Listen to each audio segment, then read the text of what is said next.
All right, last month we found a tenant at Jacksonville Towers so fed up she called us up to see the problems plaguing her building herself. And when the apartment manager called the cops to kick us out, we knew we were onto something. Well, tonight we are back after state officials ordered elevator inspections the day after our first report. The THV 11 investigation continues, and this time Tanya Motorzycki has been going through documents with lingering questions over a faulty tower. 5 years ago, this place was the cream de la cream. We had security guards. We had no fear. We had elevators. We had maintenance men. The place was always clean. Residents at Jacksonville Towers say those days are long gone. This is our last home, and they're making it miserable. People living there tell us the problems go far beyond the elevator issues we first told you about last month.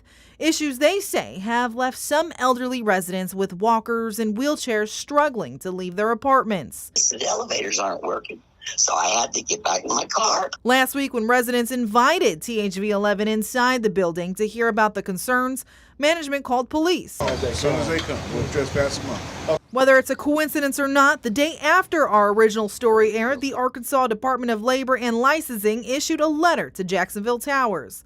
The letter cites elevator safety violations and orders repairs be done within 60 days of the notice. If those repairs are not completed, the property could face fines ranging from $500 to $1,000 a day.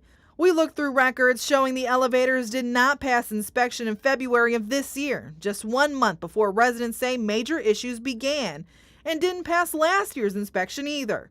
Open records also show past code enforcement complaints involving rodents and reported homeless encampments. Documents show those issues were later marked as resolved, and those same records show the elevator concerns were also marked as resolved. Code enforcement says it referred the elevator issue to the fire department, citing accessibility concerns involving non-ambulatory residents living above the first floor when elevators are not operational. Officials also say one of the 2 elevators remains operational, even though last week residents say the second elevator was off limits for about 3 hours, but then was later up and running again. Last week, officials at the Jacksonville Fire Department told THV 11 between state agencies and the U.S. Department of Housing and Urban Development about $70,000 was approved for elevator repairs. But property owner Elderly Housing Development and Operations Corporation says it cannot confirm specific funding agreements and only states it is fully committed to getting this resolved. However, the Arkansas State Housing Finance Agency told THV 11 it was not aware of any such funding being provided to the property, something residents say does not surprise them. I doubt that. Since last week, residents tell me they're still asking the same question. Who's responsible for hearing their concerns and overseeing all of this? EHDOC is a private nonprofit that participates in federally supported housing programs and receives HUD funding, but is not public housing owned by a local authority.